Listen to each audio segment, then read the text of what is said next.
જ્ઞાનસાર મગ્નતા અષ્ટક 7મો શ્લોક.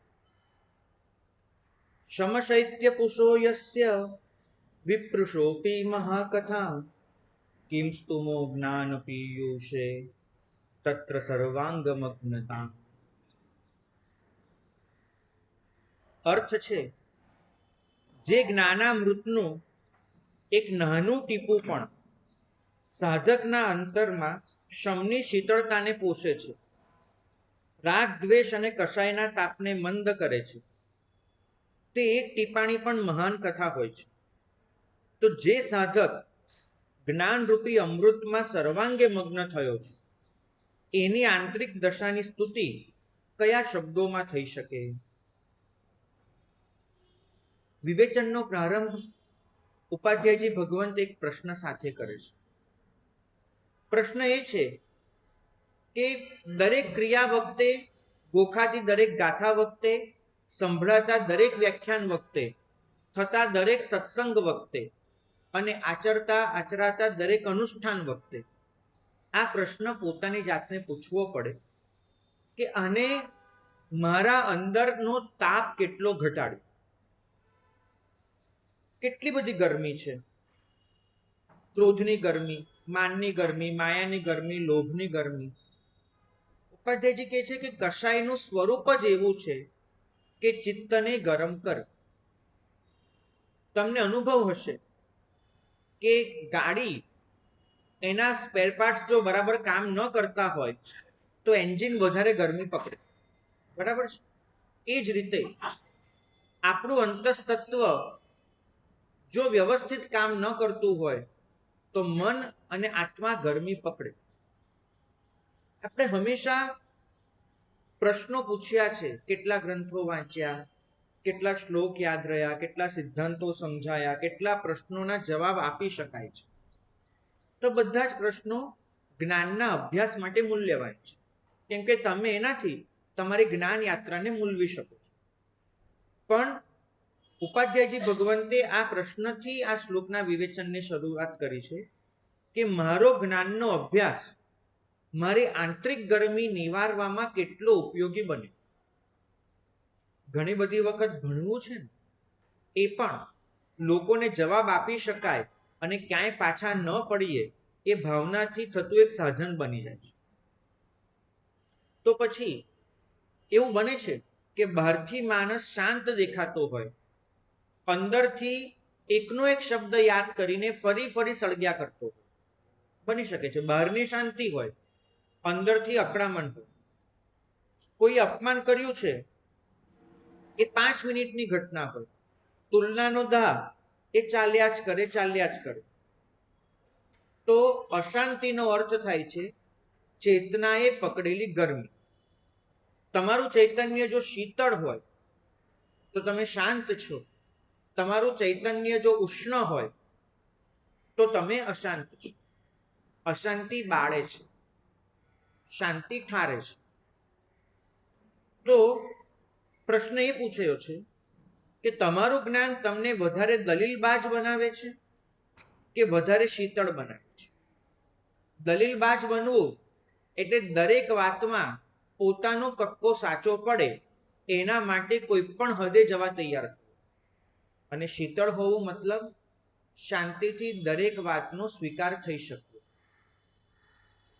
ઓકે છડી, કષાય શબ્દને માત્ર એંગર મેનેજમેન્ટ તરીકે ન જોશો.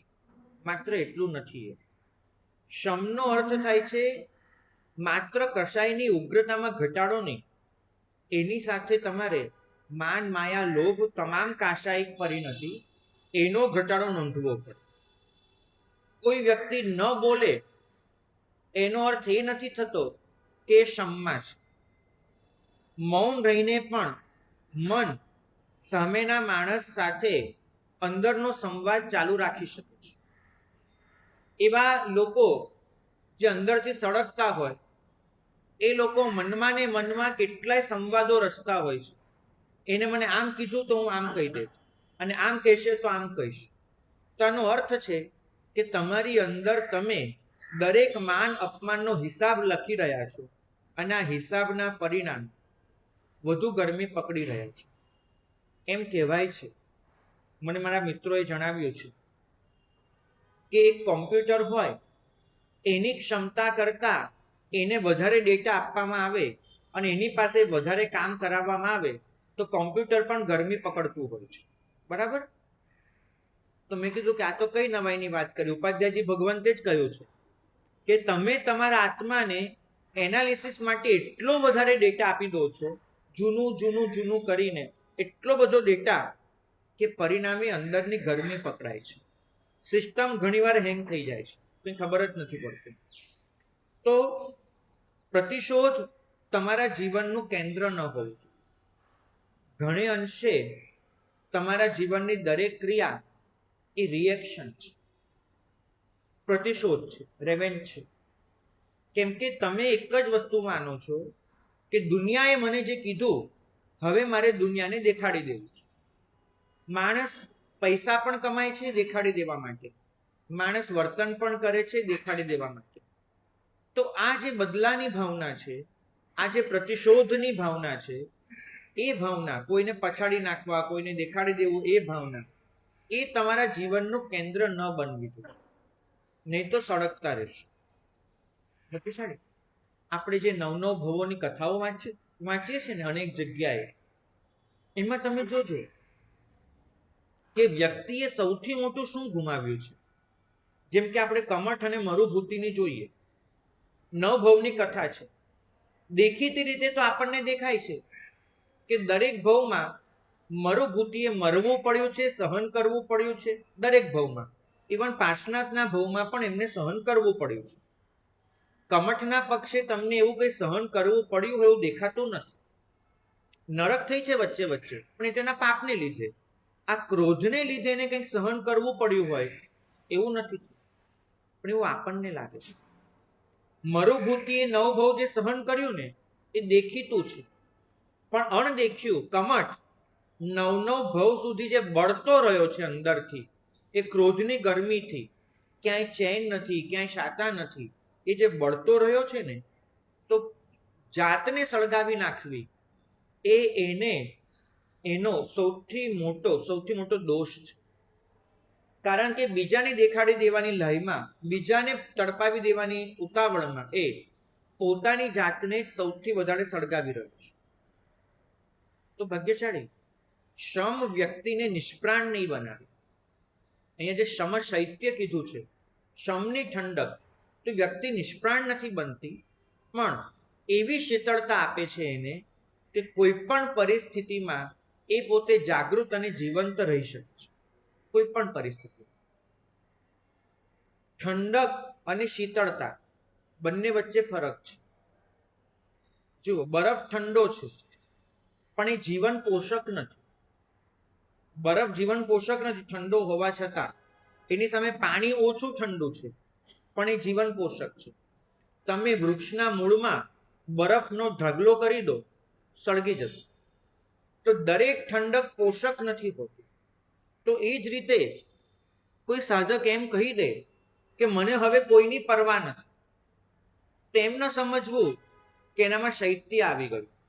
કદાચ એ વૈરાગ્યની ઠંડક હોઈ શકે, પણ આ ઠંડક એવી પણ હોય કે ઘણું બધું દુઃખ ભોગવ્યા પછી, આઘાતના માર્યા, એને લાગણીના દરવાજા જ બંધ કરી લીધું, એને કોઈની સાથે નિસ્બત જ રાખવાની છોડી દીધું હોય, તો એ સૃષ્ટિનો પોષક નહીં બને.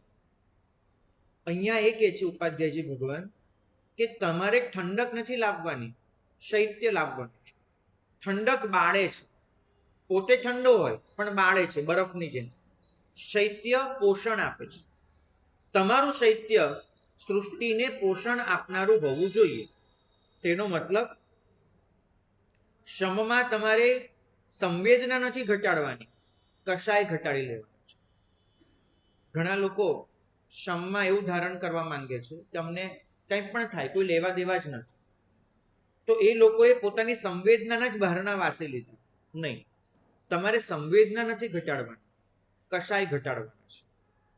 સત્ય સાથે તમારી જે નિષ્ઠા હતી એ નથી ઘટાડવાની, પણ દ્વેષ ઘટાડવાનો છે. કોઈ અસત્ય બોલે છે તેના માટે દ્વેષ નથી કરવાનો, પણ નિષ્ઠા તો સત્યની જ રાખવાની છે.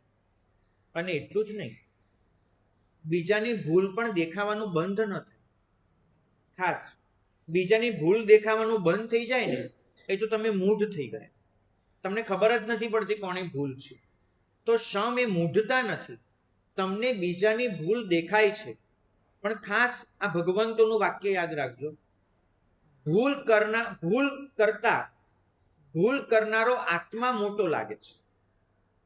તમે ભૂલને મોટી બનાવી દો છો, વ્યક્તિ નાની થઈ જાય છે.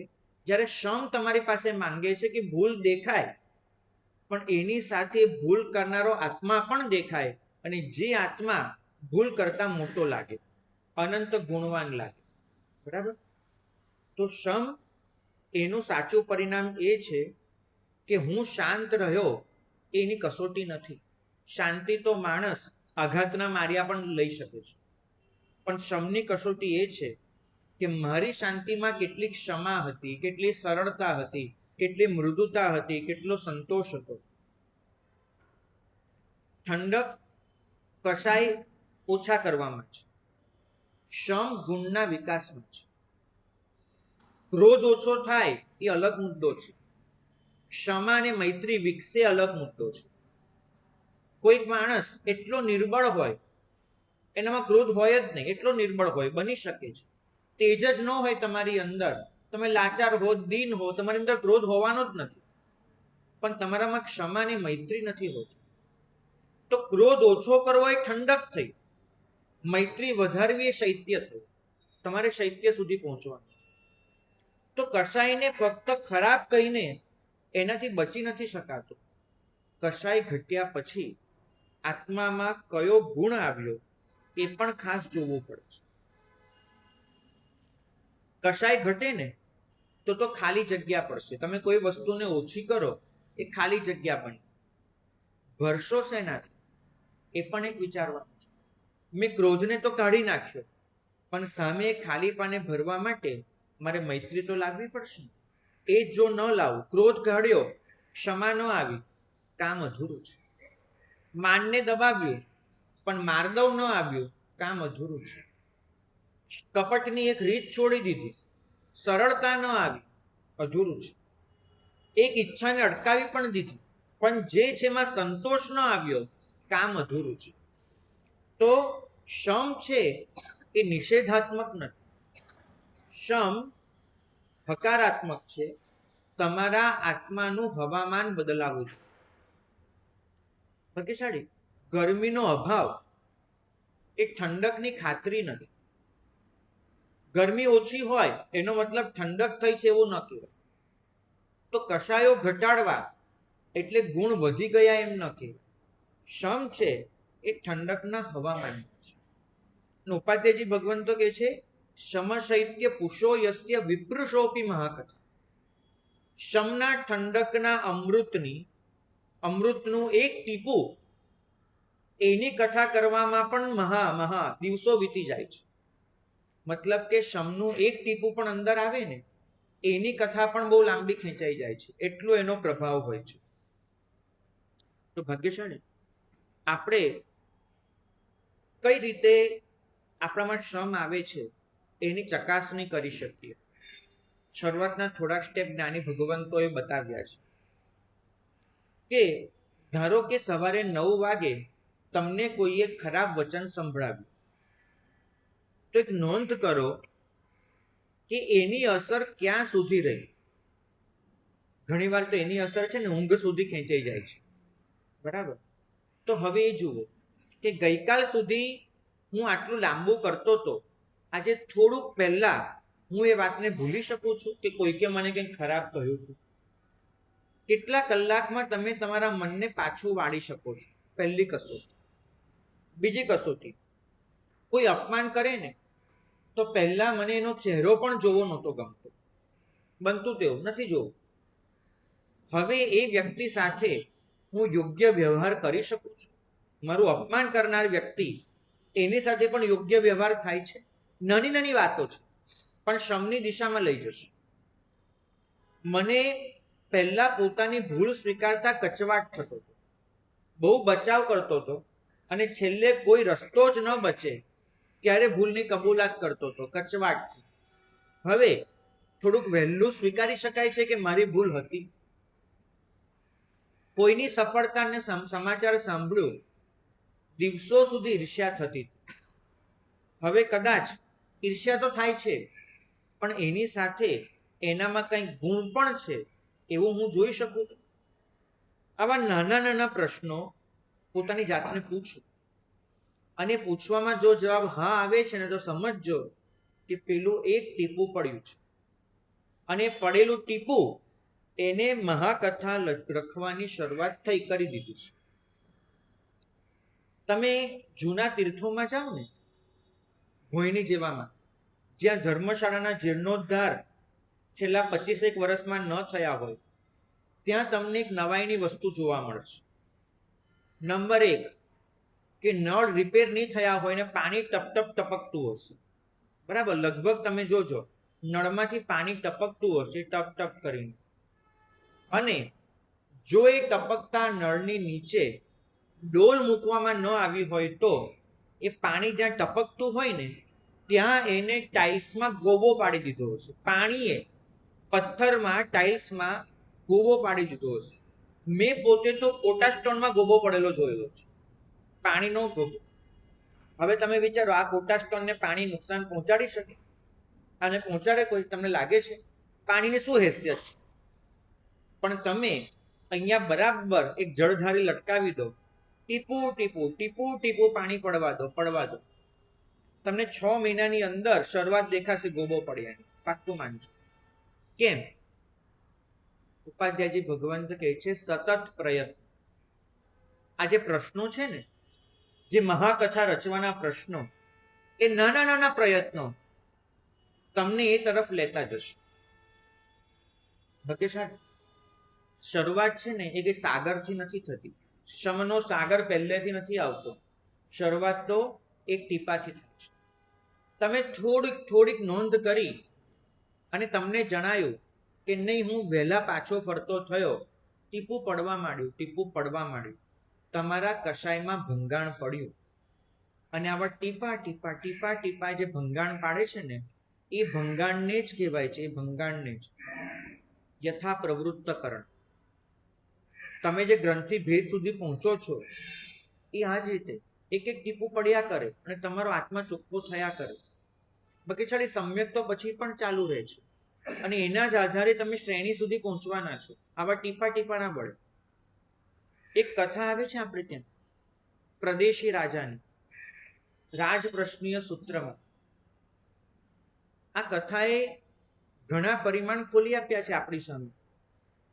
એક એવો રાજા છે કે જે જન્મજાત શાંત નથી, કરુણામય નથી, ધાર્મિક નથી. ઇવન એ તો આત્માના સ્વતંત્ર અસ્તિત્વનો વિરોધી છે. અત્યંત કઠોર છે, દંડ પ્રધાન શાસક છે, આત્મા શરીરથી જુદો છે એ વાત માનતો જ નથી. અને પોતાના મતને સાબિત કરવા માટે એને જે કબૂલાત કરી છે ને એ પ્રમાણે એને મનુષ્યો પર ક્રૂર પ્રયોગ આચર્યા છે. જેમ કે ચોરના એક અંગના ટુકડા કરવા, જીવતો રાખીને, જેથી આત્મા અંદરથી નીકળે તો દેખાય. ચોરને એવી પેટીમાં પૂરી દેવો જે પેટીમાં હવાને જવાનું એક નાનકડું પણ સાધન ન હોય, કદાચ આત્મા હોય તો અંદર પુરાયેલો મળી જાય. ચોરને પહેલા જીવતો માપવો, પછી એને મારી નાખવો, અને પછી એનું વજન કરવું. કદાચ 2-5 ગ્રામનો ફરક પડી જાય તો ખબર પડે કે આત્મા હતો. અત્યંત ક્રૂર પ્રયોગ એને કરેલા છે પોતાના મતની સિદ્ધિ કરવા માટે. એક વખત મળી જાય છે એમને કેશી શ્રવણ, અને એની સાથે પ્રશ્ન થાય છે, ચર્ચા થાય છે, દલીલ પર દલીલ થાય છે, અને સતત એ વિરોધ કરતા રહે છે પ્રદેશી દેહ અને આત્માના ભેદની. પણ એક સમય એવો આવે છે કે વાત એની માત્ર બુદ્ધિ સુધી સીમિત નથી રહેતી, એના આત્મામાં ઝીલાય છે, એની દૃષ્ટિ બદલાય છે. અને જે માણસ માટે પોતાનું શરીર એ જ સર્વસ્વ હતું, એને આત્માનું, પોતાના અસ્તિત્વનું એક નવું પરિમાણ જડી જાય છે કે આ શરીર સિવાય પણ હું કશુંક છું.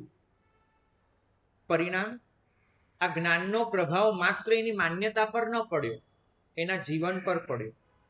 ક્રૂરતા નરમ પડી, હિંસક સ્વભાવ જે હતો સંયમ આવ્યો, અને નાના અપરાધ માટે પણ જે પહેલા એ મૃત્યુદંડ જેવા મહાદંડ આપતો હતો એ આધ્યાત્મિક જીવન તરફ વળી ગયો. હવે મોટી કસોટી આવે છે, જ્ઞાન અંદર ઉતર્યું કે નહીં. પ્રદેશી બદલાયો, એની પત્ની સૂર્યકાંતા તો જ્યાંની ત્યાં જ હતી, અને સૂર્યકાંતાને એમ થયું કે મારો પતિ આમને આમ તો રાજ્ય એ ફના કરી નાખશે. એને પ્રદેશી રાજા નપુંસક લાગ્યો, એને પ્રદેશી રાજા બાયલો લાગ્યો, અને એને પોતાના દીકરા સાથે મળીને એના સગ્ગા બાપની હત્યાનું કાવતરું કર્યું. કોને? સૂર્યકાંતા રાણી. એને પતિને ઝેર આપ્યું, અને ધાર્મિક જીવન પ્રત્યે જે અસંતોષ, રાજકાજમાં એની ઉદાસીનતા, આ બધું સહન ન થયું, ઝેર આપ્યું, અને ઝેરથી પણ પ્રદેશીનું મૃત્યુ ન થયું તો સગી પત્ની એની છાતી પર ચડી બેઠી અને આ ટોટો દબાવીને એને અત્યંત દર્દભર્યું મોત પ્રદેશીને આપ્યું. ભાગ્યશાળી. પ્રદેશીને સમજાઈ ગયું કે મને ઝેર આપનાર કોણ છે અને શું કામ અપાયું છે. એમ કહેવાય છે કે જ્યાં સુધી સૂર્યકાંતાએ એના શ્વાસ નહોતા લીધા ત્યાં સુધી એ ઝેરની સારવાર કરાવી શકતા હતા. કદાચ સારવાર શક્ય ન હોય તો પણ એ પોતે જ્યાં સુધી જીવતા છે ત્યાં સુધી ગુનેગારને સજા આપી શકતા. અને જે ક્ષણે પત્ની એમના છાતી પર ચડી બેઠી એ ક્ષણે પત્નીને એ મારીને ઊભા થઈ શકતા. કશું જ ન કહું. કેમ? આ કેમનો પ્રશ્ન ઉપાધ્યાયજી ભગવંત આપણને શોધવાનું કે છે. કેમ? એ કહે છે કે જે માણસ નાના અપરાધ માટે પ્રાણદંડ આપતો હતો, આજે એના ખુદના પ્રાણ કોઈ લઈ રહ્યું છે, એ શાંત કેમ છે? કારણ એક છે, દૃષ્ટિ બદલાઈ ગઈ છે. કારણ એ છે, જ્ઞાનના ટીપાએ માણસને બદલી દીધો છે. આ સમશૈત્ય પૂછો. પ્રદેશીની મહાકથા એટલે લખાય છે કેમ કે કેશી સ્વામી પાસેથી મળેલું જ્ઞાનનું ટીપું એના આત્મામાં ઉતરી ચૂક્યું છે. એક મહાકથા છે. શરીરમાં અગ્નિ હતો, એના શરીરમાં ઝેરનો. અંતરમાં અગ્નિ ઊભો ન થયો. કેમ? શમની ઠંડક ફરી વળી. ભાગ્યશાળી. પ્રતિશોધ નહોતો, પત્ની પ્રત્યે આક્રોશ નહોતો, અને પરિણામે એ પોતે દેવ તરીકે ઉત્પન્ન થયા. સૂર્યાભ નામના દેવ બન્યા, અને ઉત્પન્ન થઈને પહેલું કામ પત્નીનો બદલો લેવાનું ન કર્યું. પોતાની પત્ની કેવી છે એની લોકોને જાણ કરવાનું ન કર્યું. એને બદલે પહેલું કામ કર્યું, પ્રભુ પાસે આવીને પોતાની ઉચ્ચ કક્ષાની વૃદ્ધિ પ્રભુ સેવામાં વિકુરવીને 32 નાટક કર્યા એને પ્રભુ સાથે. ભાગ્યશાળી. મને સમજાવો કે કેશી સ્વામીના સત્સંગથી પ્રદેશીમાં શું બદલાયું? એક વસ્તુ બદલાઈ, એના અંતરનું તાપમાન. ઠંડક એટલી હતી કે ગમે તેટલી ગરમીના નિમિત્તો મળ્યા, બધા જ એ ઠંડકમાં સમાઈ ગયા. બધા જ સમાઈ ગયા.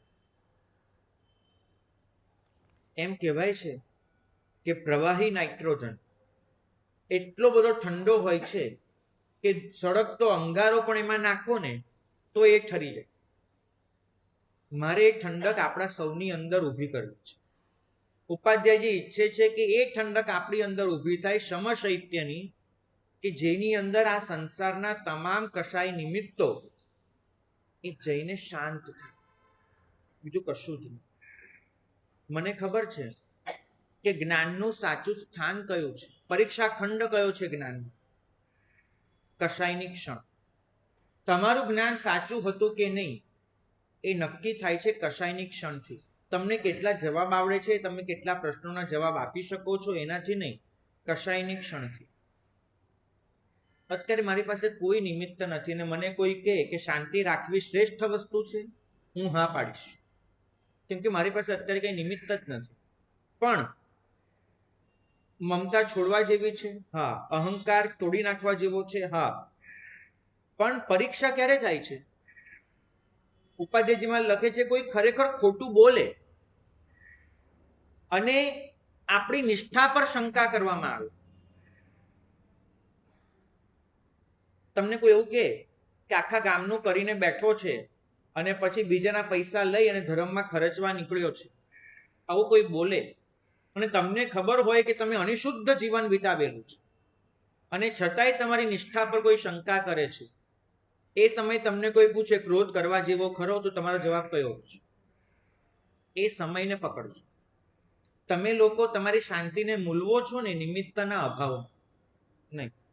માનો કે મહેનત તમારી છે અને શ્રેય બરાબર બીજાને મળે છે. અમારે એક વખત એવું બન્યું હતું, એક સાધુ ભગવંત, ખબર નહીં એની કપટ વૃત્તિ એવી વધી ગઈ, એ બીજા એક સાધુ ભગવંતે ચોપડી છપાવવા આપેલી પ્રેસમાં, પ્રૂફ થઈ ગયા છે, બરાબર. હવે પ્રેસમાં ચોપડી છપાવવા આપે, જેમ કે મેં લખીને આપ્યું, એ ચોપડી છપાઈ નહીં ત્યાં સુધી દુનિયા માટે તો એક સામાન્ય જ વસ્તુ છે, બધા માટેની છે. બીજા સાધુ ભગવંતે પ્રેસ વાળાને એટલી રકમ આપી, આખી ચોપડી પોતાના નામે છપાવી નાખી. મહેનત કંઈ જ નહીં, લખાણ બીજાનું, પ્રૂફ ઇવન બીજાએ ચેક કર્યા અને છેલ્લા પ્રૂફમાં નામ બદલી પોતાના નામ સાથે ચોપડી છપાવી દીધી અને પાછી જે મૂળ લેખક હતા તેને જ ભેટ મોકલી ચોપડી. હવે તમે વિચાર કરો, તમને પ્રેસ વાળા એવું કહ્યું કે ચોપડી 15 દિવસમાં છપાઈને આવશે, એને બદલે 12 દિવસમાં આવી જાય છે. તમે રાજી છો, તમે પાર્સલ ખોલો છો કે ચલો પહેલી નકલ મને મળી, અને એ જે એને છે ને એ જે ચોપડી હોય પહેલી નકલ, એને અગ્રાદર્શ કહેવાય, બરાબર. પહેલો જ તમારા હાથમાં આવેલો પહેલો. હવે એ તમારા હાથમાં આવ્યો, તમે ખોલો છો અને તમને દેખાય છે કે તમારી જ ચોપડી, બધું જ એનું એ છે, ખાલી નામ બદલાઈ ગયું છે, બીજાના નામે છપાઈ ગઈ છે. હવે કોઈ તમને પૂછે કે તમને તમારા નામની પડી છે કે નથી પડી, તો તમે શું જવાબ આપશો? બહુ સહેલું છે એમ કહી દેવું કે મને મારા નામની નથી પડી, પણ મારું પોતાનું કામ એ જ્યારે બીજાના નામે છપાયેલું મારી પાસે આવે ત્યારે મને જે અંદરથી દગો, ફિટકાર, એની જે લાગણી અનુભવાય છે ને, ત્યારે સમજાય સમશૈત્ય શું છે. હું એમ નથી કહેતો માફ કરી દો, હું એમ નથી કહેતો કે તમે સાચી હકીકત રજૂ જ ન કરો. વસ્તુ એ છે કે તમને જે માન મળવું જોઈતું હતું એ નથી મળ્યું, તો એ સમયે તમને શું થાય છે? તમારી તો એટલી જ ઈચ્છા હતી કે એક સારી વસ્તુ સમાજ સુધી પહોંચે, એક લખાણ, પ્રભુની વાણી સમાજ સુધી પહોંચ્યું સમાજ સુધી, તમારા નહીં ને બીજાના નામે, તો શાંતિથી સ્વીકારી ન લેવું જોઈએ? શું લાગે તમને? તમારા બદલે બીજાના નામે પહોંચ્યું, ચાલે કે ન ચાલે? નથી ચાલતું. અંદરથી એટલો દાહ થાય છે કે મારી સાથે આવું કપટ, મારી વસ્તુ કોઈએ છપાવી દીધી. તો સમજવું કે મારી પાસે જેટલું પણ જ્ઞાન છે એ બધું સ્ટોર થયેલું નોલેજ છે, બસ એને મૂકી રાખ્યું છે. લોકરમાં દાગીનો હોય એની કિંમત કેટલી, લોકરમાં હોય એટલી, બસ, એના સિવાયની કોઈ હોતી નથી. એના જેવું જ થઈ ગયું. મારી પાસે અગ્નિશામક સાધન છે, લગાડેલું છે, પણ જ્યારે આગ લાગે ત્યારે કેવી રીતે વાપરવું એ મને ખબર નથી. તો કઈ મતલબ? તો મારી પાસે ક્ષમતાની ગાથાઓ છે કે શમ કેવી રીતે આવે, પણ જ્યારે ક્રોધની આગ લાગે ત્યારે મને ગાથા કેવી રીતે વાપરવી એ નથી આવડતું. મૂર્ખ કહેશો કે બીજો કંઈ? મારા ઘરમાં બધી ફાયર સિસ્ટમ છે, પણ જ્યારે આગ લાગે ત્યારે મને સિસ્ટમ વાપરતા નથી આવડતી, તો મારા જેવો મૂર્ખ કોણ? તો એ જ રીતે શમનો ગમે તેટલો સ્વાધ્યાય કર્યો, પણ જ્યારે ક્રોધની આગ લાગે ત્યારે મને જો વાપરતા ન આવડે, તે સિસ્ટમનો શું મતલબ? ઉપાધ્યાયજી કહે છે કે કસાયની ક્ષણે સૌથી પહેલા શું બળે છે એ વિચાર. તમે એમ કહો છો કે કસાયમાં હું દુનિયાને બાળી નાખીશ, પણ એટલું સમજજો કે દુનિયાને બાળતા પહેલા તો તારા વિવેકને બાળવો પડશે. ક્રોધની પહેલી ક્ષણે બળે છે આપણો પોતાનો વિવેક.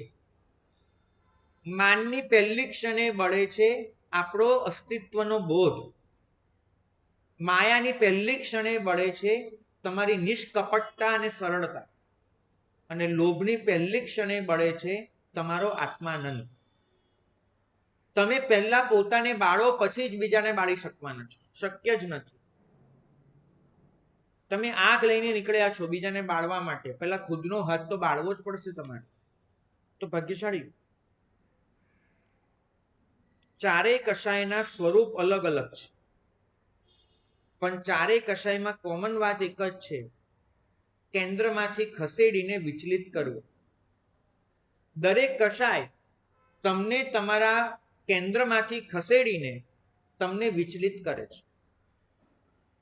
માન ઘવાય ત્યારે એમ જ થાય છે, સત્ય યાદ નથી આવતું, મને નાનો કેમ કરવામાં આવ્યો, બસ આ વાત આવીને ઊભી રહે છે. માયામાં મન ગરમ થાય છે, શું કહેવું, કેટલું કહેવું, કેવી રીતે કહેવું. લોભમાં જે છે એની મજા કરતા જે નથી એની ચિંતા વધી જાય છે. તો દરેક કશાય તમને કોઈકને કોઈક રીતે ગરમ કરે છે. યાદ આવે હરિકેશી મુનિ, બહુ સરસ વિવેચનકારોએ આ મુદ્દાને પકડ્યો છે. એમ કહેવાય છે કે એ પોતે શ્વપાક કુળમાં જન્મ્યા હતા. શ્વપાક કુળ એટલે ચાંડાળમાં પણ એક અત્યંત હલકી જાતનું કુળ, કે જે કુળમાં મરેલા કૂતરાને રાંધીને ખાવામાં આવે, એ શ્વપાક કુળ કહેવાય. આટલા નિમ્ન કક્ષાના આચારવાળું એ કુળ, અને એ કુળમાં એમનો જન્મ થયો હતો. અને કોઈક ધન્ય પડે એમને શ્રમણ જીવન સ્વીકાર્યું, કોઈક ધન્ય પડે 11 અંગ ભણ્યા અને ગુરુ પાસે એકાકી વિહારની અનુજ્ઞા મેળવી. પોતે વિહાર કરે છે, સાધના કરે છે, અને એક દિવસ એમને ગોચરી માટે એક લગ્ન મંડપમાં જવાનું થાય છે. બ્રાહ્મણોના લગ્ન છે, અને એ લગ્ન મંડપમાં એક શ્વપાક વ્યક્તિ આવી ચડી. કુળ અસ્પૃશ્યતાના ખ્યાલો એ જમાનામાં એટલા બધા મોટા હતા કે એમને અપમાનજનક શબ્દો કહેવામાં આવે છે. અને વાત માત્ર શબ્દ સુધી સીમિત નથી રહેતી, લાકડી, વાંસ અને ચાબુકના પ્રહારથી એમને લોહી લુહાણ કરવામાં આવે છે, માત્ર એમના કુળના નામ પર. વિચાર કરો, હું તો છે ને અત્યંત આરામદાયક ઉપાશ્રયમાં બેઠેલો છું, અને અહીં બેસીને હું કશાય અને શમ એ બધી વાતો કરું છું. પણ જ્યારે તમે એક મંડપમાં ભિક્ષા લેવા ગયા છો અને તમને ભિક્ષા નથી મળતી તે તો સમજ્યા, પણ નાને બદલે તમને આવા પ્રહારો મળે છે, તો એ વખતે તમે શું કરો? તમારું જાહેર અપમાન થાય છે, તમારી સાથે અયોગ્ય એવા ભેદભાવ થાય છે, અને તમે નિર્દોષ હોવા છતાં પણ તમને દોષિત ગણવામાં આવે છે. તમે શું કરશો? ઘટના પછી પરિસ્થિતિ બદલાય છે ત્યાં આગળ કોઈ યક્ષની સહાયથી. પણ જ્યારે એ લોકો, એ જ પ્રહાર કરનારા લોકો હરિકેશી પાસે ક્ષમા માંગવા આવે છે, ત્યારે હરિકેશી ભગવાન જે વાક્યથી શરૂ કરે છે ને, એ વાક્ય ચિરંજીવી બની ગયું છે. બહુ સરળ શબ્દોનું વાક્ય છે, પણ એટલું જ કહે છે કે મારા હૃદયમાં તમારા માટે ક્રોધ ન તો ત્યારે હતો, ન તો અત્યારે છે, ન તો ભવિષ્યમાં કોઈ પણ દિવસ ઊભો થશે. ન હતો, ન છે, ન ઊભો થશે. એમ નથી કહેતા અરે ચાલે ચાલે ભાઈ તમે પ્રહાર કર્યો ઠીક છે, એવું નથી કહેતા. એમ નથી કહેતા કે તમે મારી સાથે ખોટું નથી કર્યું. એમ નથી કહેતા કે તમારું વલણ સાચું હતું. નહીં, ક્ષમા માણસ બીજાના ખોટા પગલાને સાચું નહીં ઠેરવે. એમ નહીં કે સાધુને આવી રીતે મારવા એ સાચું છે. એ એટલું જ કહે છે કે તમે સાચું કર્યું હું નથી કહેતો, પણ તમે જે પણ કર્યું એનાથી મને ત્યારે ક્રોધ નહોતો, આજે નથી, અત્યારે નથી, અને હવે પછી પણ નહીં જ હોય. તો એમને પૂછવામાં આવ્યું કે આવું કેમ? દ્વેષ કેમ નહીં? બ્રાહ્મણોને સમજણ નહોતી પડતી કે આવું કેમ. અને એમને જે જવાબ આપ્યો ને, જવાબ મને અહીંયા છપાઈ ગયો છે. એવો જવાબ આપ્યો છે, મને લાગે છે કે આટલો બળકટ જવાબ આંતરિક ચેતનામાંથી જ ઉગી શકે. સરળમાં સરળ છે, છતાં એટલો બળકટ છે. એમને કીધું કે તમે ક્રોધ કર્યો, મતલબ કે તમારી અંદર અશુદ્ધિ આવી. તો તમારી અશુદ્ધિ મારી અંદર અશુદ્ધિ જન્માવવા માટે પૂરતી નથી. મારા શબ્દનો એક જ અર્થ થાય છે, કોઈકની અશુદ્ધિ મારી અંદર અશુદ્ધિ જન્માવી નહીં શકે, મારા માટે પૂરતી નથી. તમે ક્રોધ કર્યો, તમે દ્વેષ કર્યો, તમે અશુદ્ધ બને, પણ એ અશુદ્ધિને હું મારી અશુદ્ધિ શું કામ બનવા દો? આ સમશૈત્ય છે. કોઈકની ગરમી મારી ગરમી નહીં બને, કોઈનું કપટ મારું કપટ નહીં બને, કોઈકનો અહંકાર મારી તુચ્છતા નહીં બને, કોઈકનો લોભ મારો લોભ નહીં બને. ભાગ્યશાળી. લાકડી ચલાવી સામેવાળાએ, ખોટું છે, પણ એનો અર્થ એ નથી થતો કે હું પણ લાકડી ઉપાડી લઉં. આ સીધું સત્ય એ લાગણીની બાબતમાં એ સમજો. લાકડીની બાબતમાં જે સમજો છો એ લાગણીની બાબતમાં પણ સમજો. કોઈકની લાગણીગત અશુદ્ધિ તમારી અશુદ્ધિ ન બનવી જોઈએ. ક્ષમાનો અર્થ એ નથી થતો કે તમે સ્મૃતિ ગુમાવી દીધી છે. એ ભગવાન એમ નથી કહેતા કે ભાઈ તમે મને લાકડીઓ મારી, હું ભૂલી ચૂક્યો છું, એવું નથી કહેતા. ક્ષમાનો અર્થ સ્મૃતિ ગુમાવી દેવી એવો નથી જ થતો. ક્ષમા કરો એટલે મતલબ બધું ભૂલી જાઓ એ પણ નહીં. કેમ કે સ્મૃતિ તો સચવાવાની, એ બુદ્ધિ છે. તમે કઈ રીતે ડિલીટ કરવાના? આ કઈ ફોન થોડી છે, કોઈ ફોટો ન ગમ્યો, ડિલીટનું બટન દબાવ્યું આમ ડિલીટ થઈ ગયો. આ કઈ ફોનની જેમ મેમરીમાં થોડું બધું ડિલીટ થવાનું છે, પણ નહીં.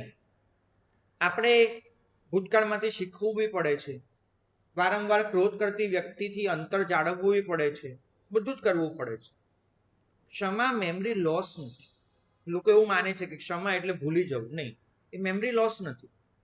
ક્ષમાનો અર્થ એ છે કે તમારી સ્મૃતિ સતત જે દ્વેષનો ખોરાક બનાવે છે એ બંધ થાય.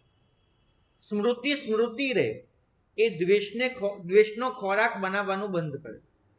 તમારી સ્મૃતિ સતત રસોડામાં ઊભી રહે છે અને દ્વેષ નામનો ખોરાક રાંધ્યા જ કરે છે અને તમને પીરસ્યા જ કરે છે. નહીં, એની પાસે નવું રંધાવાનું બંધ કરો. સ્મૃતિ સ્મૃતિ તરીકે રહે, દ્વેષ ન જન્માવે. ઘટના યાદ છે, પણ યાદ આવેલી ઘટના સાથે મારે તણાઈ જવું જરૂરી નથી. ક્ષમ એટલું શીખવાડે છે. જૂનું મારી અંદર એ સ્મૃતિ સચવાયેલી છે કે કોને ન્યાય કર્યો હતો, કોને અન્યાય કર્યો હતો, પણ જેટલી વખત એ ઘટના યાદ આવે એટલી વાર મારે માણસને દંડ આપવો જ પડે જજની ખુરશી પર બેસીને, એ જરૂરી નથી. તો ભાગ્યશાળી. ઘટનાને બદલે ઘણા લોકો એની પુનરાવર્તિથી દુઃખી થાય છે. એક અપમાન બહાર થયું, 499 વખત તમે તમારા મનમાં કરો છો. ભાગ્યશાળી. રામજીભાઈની વાર્તા અમને ભણવામાં આવતી, બહુ સરસ વાર્તા હતી. આખા ગામના મોભી શેઠ, એટલા મોભી, એટલા સારા માણસ, આખા ગામમાં એનું માન, મહાજન કહેવાય. એક દિવસ પોતે પોતાના નોકર સાથે જતા હતા. એક અંધારી ગલીમાંથી પસાર થવાનું થયું. બે બાજુ ઊંચા ઊંચા મકાનો, પ્રકાશ ન આવે, એક સાંકડી ગલી, અને સાંકડી ગલીમાં એમને ગુંડો મળી ગયો, જોરાવર તાકાતવાર ગુંડો, અને એને શેઠનું અપમાન કરી નાખ્યું રામજી કાકાનું, અને 2 લાફા ઠોકી દીધા રામજી કાકા. નોકર પાછળ હતો, પણ એની એ તાકાત નહોતી પેલા ગુંડાથી બચાવી શકે. બરાબર. અને આવી રીતે ઇજ્જતદાર વ્યક્તિને કોઈ આવીને 2 લાફા મારી જાય ને, બહુ મોટું અપમાન કહેવાય, બહુ મોટું. રાત પડી,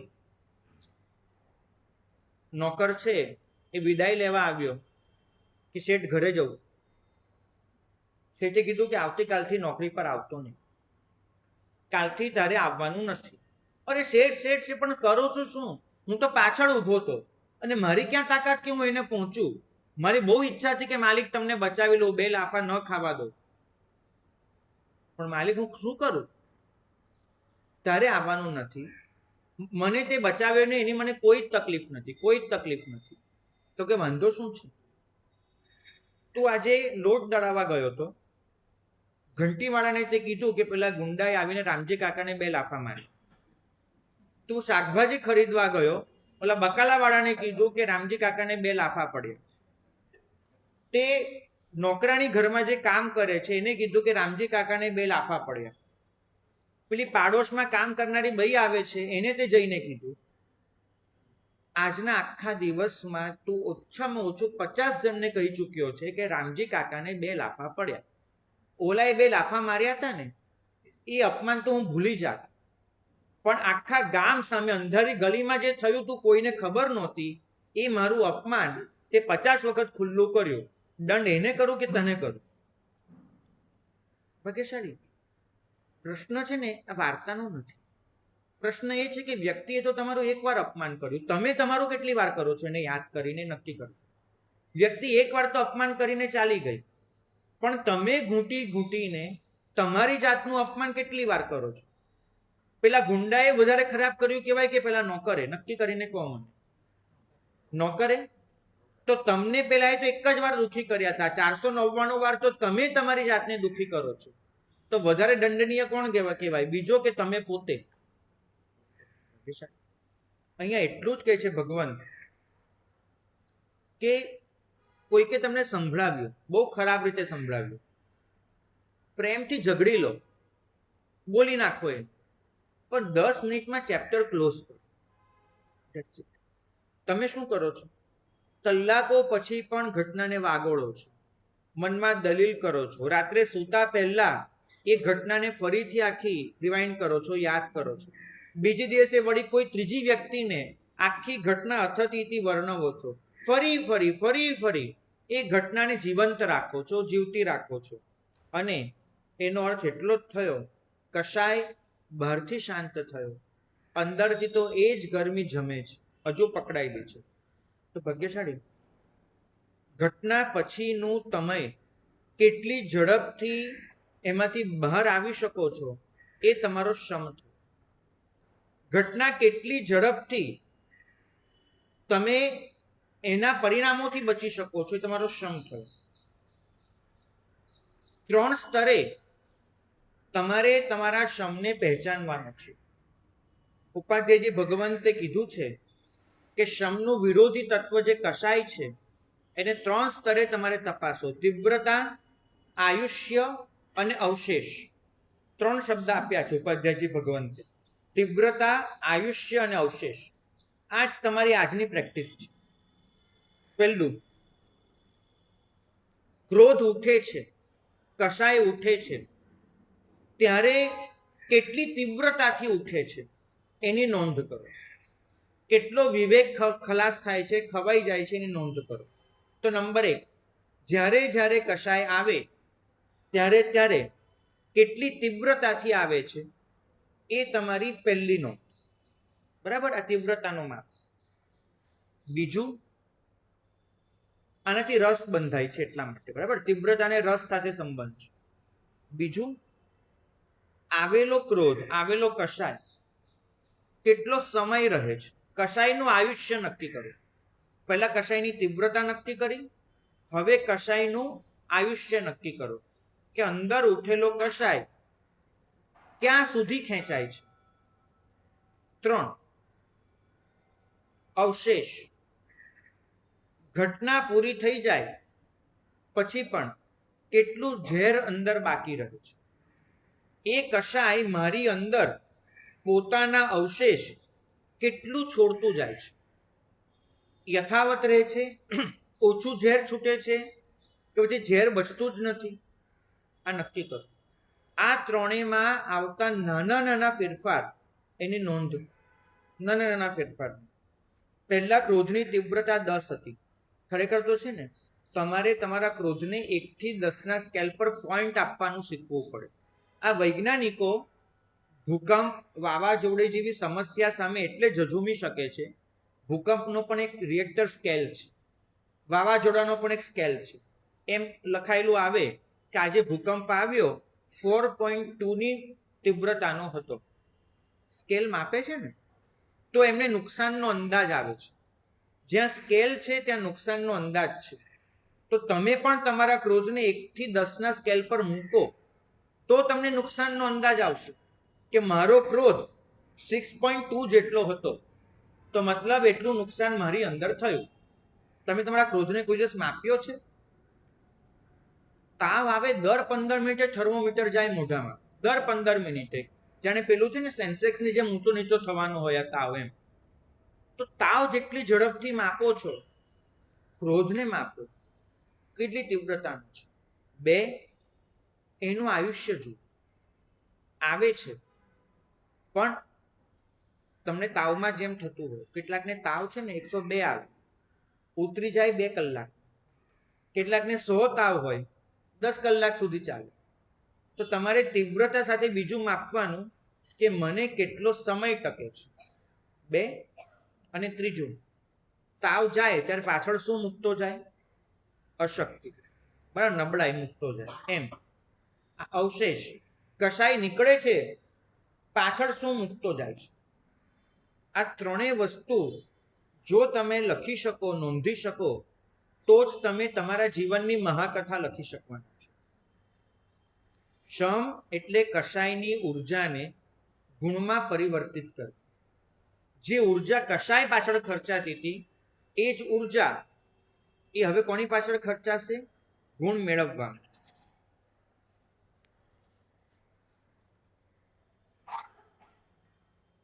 કોઈ પ્રવચન આપણી અંદર જ્ઞાનનું ટીપું પાડી દે છે, અને એ ટીપું જ્યારે પડી જાય ને પછી કેવું થાય છે કે તમે કંઈક અંશે બદલાઈ જાઓ છો. પછી ધારો કે કોઈ તમારો વિરોધી તમારી સામે આવે અને કંઈક થાય પણ ખરું, તો તમને એક પ્રશ્ન થાય છે કે આ વાતને લાંબી ખેંચવાની જરૂર ખરી? આવો પ્રશ્ન થાય છે. કોઈ વસ્તુ નથી મળતી, અસંતોષ પેદા થાય છે, પણ પછી વિચાર આવે છે કે આ અસંતોષ ખરેખર કરવા જેવો છે. આવો એક એક વિચાર છે ને એ જીવનને બદલી નાખે છે. તમે તમારા જીવનમાં એવી કંઈક રાહ જોઈ રહ્યા છો, કોઈક એકદમ ડ્રામેટિક મુમેન્ટ થઈ જાય, એવી મોમેન્ટ આવી જાય એકદમ ડ્રામેટિક, નાટકીય વળાંક તમારા જીવનમાં આવી જાય અને તમે અચાનક બદલાઈ જાઓ. જેમ રોહિણીને બન્યું, જેમ બ્રિજપ્રહારીને બન્યું. વાલીઓ આખી જિંદગી રાહ જોયા જ કરે છે કે ક્યારેક કંઈક એવું થાય ને વાલ્મીકી બનવું, પણ દરેકના જીવનમાં એવું નાટકીય વળાંક ન આવે. તમારે વળાંક ધીમે ધીમે કરીને લાવવો પડે. ભાગ્યશાળી જ્યારે કાળને વાળવાની હોય, તમે પહાડ પર જોજો, એ લોકો વળાંક આપે એ બહુ તીવ્ર નથી આપતા, લાંબા વળાંકો હોય છે, લાંબા. જો તીવ્ર વળાંક આપવા જાય ને તો કાર ફેંકાઈ જાય, સ્લીપ થાય વાહન. તો તમારા જીવનમાં એવા તીવ્ર વળાંક અચાનક નહીં આવે. તમારે ધીમે ધીમે તમારી ગાડીને વાળવી પડશે, અને વાળતા વાળતા તમે કશાયના રસ્તેથી હટી ગુણના રસ્તા પર ચડી શકશો. અચાનક કશું જ નથી થતું. વર્ષોથી પોતાનો દોષ બચાવ કરવાની ટેવ પડી છે. એક ટીપું પડે છે, હવે બોલાતું થાય છે કે હા મારી ભૂલ હતી. વર્ષોથી વ્યક્તિ સામે, કોઈ ચોક્કસ વ્યક્તિ સામે આપણે કઠોર જ રહ્યા હોઈએ છીએ. હવે થાય છે કે નહીં, એનામાં પણ કંઈક સારપ છે. આ સ્વીકાર ભાવ એક ટીપું પડ્યું. લોભ ઉઠે છે, પણ એની સાથે જ એક મર્યાદાનું ભાન થાય છે, જવા દે ઘણું છે ઘરે, એક ટીપું પડ્યું. સાધક હંમેશા એટલું જ કહે છે જ્યારે પ્રારંભિક હોય ને, આટલાથી શું ફરક પડશે. સાધકને એમ થાય છે કે આવી નાની નાની ઘટનામાં મેં મારા આત્માનો બચાવ કર્યો, એનાથી શું થશે. પણ આ શ્લોક સમજાવે છે કે આટલું પણ ઓછું નથી. કેમ નથી? કેમ કે જ્યાં કશાયનો અખંડ અધિકાર હતો ત્યાં જ્ઞાનને પહેલી વાર પ્રવેશ મળ્યો. અત્યાર સુધી તમારા પર અખંડ અધિકાર કશાયનો રહેતો હતો, જ્ઞાનને પહેલી વાર પ્રવેશ મળ્યો. કિલ્લો આખો નથી જીતાયો, એક નાનકડું દ્વાર ખુલ્યું છે. તમે સિદ્ધરાજ જયસિંહ એ બધાના યુદ્ધની કથા વાંચો ને, તો એ લોકો કિલ્લો કઈ રીતે તૂટે એ ન શોધતા હોય. જ્યારે આક્રમણ કરે અને ઘેરો ઘાલ્યો હોય ત્યારે કિલ્લો કઈ રીતે તૂટે એ એમની શોધ ન હોય. એમની શોધ શેની હોય? એક નાની બારીની, કે જેમાંથી એક સૈનિકને અંદર મોકલી શકાય. જો એ બારી ખુલીને તો પછી ધીમે ધીમે કરી આખો કિલ્લો કબજે લેવાશે. તો ભલે તમારો કસાયોનો આખો કિલ્લો ધ્વસ્ત નથી થતો, પણ આવું એક ટીપું, એક બારી ખોલી નાખે છે. અને એ જે બારી ખોલી એ ધીમે ધીમે તમને ક્યાં સુધી લઈ જાય છે? શ્લોકના ઉત્તરાર્ધ સુધી. અદ્ભુત છે. પણ આપણે પૂર્વાર્ધ પર કામ કરવાનું હતું, તો પૂર્વાર્ધને લાંબાણથી વર્ણવ્યું. ઉત્તરાર્ધ તો એટલું જ કહે છે, કિમ સ્તુમો જ્ઞાન પીયુષે તત્ર સર્વાંગ મગ્નતા. સર્વાંગ મગ્નતા, સંપૂર્ણપણે ડૂબી જવું, એ જ્યારે આવે ને એની સ્તવના તો અમે કેવી રીતે કરવાના? એક ટીપાની વાત કરવામાં મહાકથા થાય છે, સર્વાંગ મગ્નતાની તો ક્યાં વાત કરવાની? તો ભાગ્યશાળી લોહી બની જાય છે તમારું આ જ્ઞાન. જેમ શરીરમાં બનેલું લોહી આખા શરીરમાં ફરી વળે છે, તેમ તમારી આવી દૃષ્ટિ તમારા સમગ્ર ચૈતન્યમાં ફરી વળે છે, તમારા સમગ્ર જીવનમાં વ્યાપી જાય છે. પછી છે ને, શરૂઆતમાં ક્ષમા કોઈ ખાસ પ્રસંગે કરવી પડતી હતી, હવે તમારા વ્યક્તિત્વની સુગંધ બની જાય છે. શરૂઆતમાં પ્રસંગોપાત તમે વિનમ્ર બનતા હતા, હવે તમારો એ સ્વભાવ જ બની જાય છે. શરૂઆતમાં તમે સરળતા નિયમથી સ્વીકારતા હતા કે હા મારે સરળ રહેવાનું છે, હવે તમારા જીવનનો આધાર જ સરળતા બની જાય છે. શરૂઆતમાં તમે સંતોષ રાખવા માટે પોતાની જાતને સમજાવતા હતા, હવે તમારું જીવન જ એટલું સંતોષી બની જાય છે, ઈચ્છાઓ જ નથી થતી. પણ એ ક્યારે? સર્વાંગ મગ્નતા એ આવશે ત્યારે. શરૂઆત ટીપાથી થશે. એક ટીપાનું અમૃત આખા અસ્તિત્વનું હવામાન બદલી નાખે છે, ધીમે ધીમે વ્યાપે. એક પ્રયોગ જો કરવો હોય ને તો કરી જોજો. ઘરમાં જઈને કાચના પાત્રમાં આટલું ભરી એકદમ ચોખ્ખું પાણી લેજો, આર પાર દેખાય એવું ચોખ્ખું પાણી, બરાબર? અને પછી એની અંદર શહીનું કે કોઈ પણ પ્રવાહીનું એક ટીપું નાખજો, એક ટીપું. અને પછી આમની સામે બેસી હલાવ્યા વગર શાંતિથી જોજો. તમને દેખાશે એ ટીપામાંથી એક એક રૂવાટું, એક એક કણ છૂટો પડી અને પાણીમાં ભળતો જશે. અને જો તમારી ધીરજ હોય તો 15-20 મિનિટે એ તમારો નાખેલું ટીપું સમગ્ર પાણીમાં ઓગળી જશે અને પાણીનો કલર એ બદલાઈ જશે. તો ભાગ્યશાળી તમારે કરવાનું શું હોય છે? પહેલું ટીપું પાડવાનું, બસ એ ટીપા પાડતા રહેવાનું. સર્વાંગ મગ્નતા એ તો એની પાછળ આપોઆપ આવી જવાની છે. તો આજે તમને બધાને લેસન આપવાનું છે. કયું લેસન? આજના દિવસમાં તમને જે પણ કશાય આવે એમાં તમારે 3 કઈ વસ્તુ નોંધવાની? તીવ્રતા, આયુષ્ય અને અવશેષ, બરાબર? અને હજુ એક વસ્તુ નોંધવાની, કશાયનો ટ્રિગર પોઈન્ટ કયો હતો? સૌથી મહત્વનો. કશાય આવ્યો એ એક્ઝેક્ટ કઈ વાતે આવ્યો, કયા વાક્યથી? તમે શું કહો છો? એને મને ઘણું બધું સંભળાવી દીધું એટલે મને કશાય આવ્યો, બરાબર? તમે નહીં, આવું ના ચાલે. ઘણું બધું એટલે શું? એક્ઝેક્ટ કયું વાક્ય એવું હતું કે જેને તમને ક્રોધ આપ્યો, બરાબર? તો તમારે એ ઘણા બધાથી નથી ચલાવી લેવાનું, તમારે વાક્ય પહેચાનવું. તમે એમ કહો સાહેબ અભિમાન બહુ આવે છે, એમ નહીં, કઈ ક્ષણે તમારો અભિમાનમાં પ્રવેશ થાય છે. તો આજે તમારે 4 વસ્તુ નોંધીને આપવાની છે તમારા કશાય માટે. કઈ કઈ? ટ્રિગર પોઈન્ટ, તીવ્રતા, આયુષ્ય અને અવશેષ. ભાગ્યશાળી આજના આખા વ્યાખ્યાનનો ઉપસંહાર ઉપાધ્યાયજી મહારાજના શબ્દોમાં જોઈએ. પ્રદેશી રાજાના શરીરમાં દાહ હતો, પણ દ્વેષ ફરીથી જીવંત ન થયો. હરકેશી બલના શરીર પર પ્રહાર થયા, પણ એમના હૃદયે કોઈ પણ જીવને શત્રુ તરીકે ન સ્વીકાર્યો.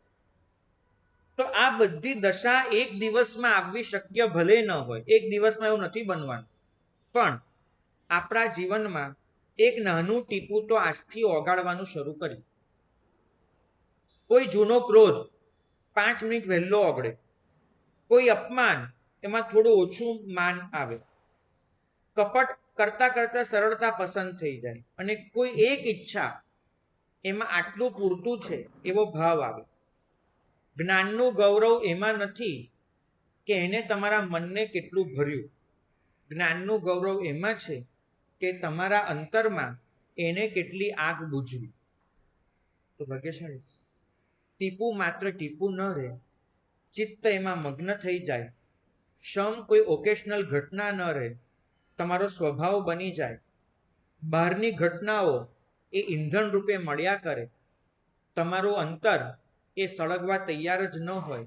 એ જ ક્ષમનું શૈત્ય છે, એ જ જ્ઞાનનું અમૃત છે. આપણે સૌ એને પામીએ એ મંગલ.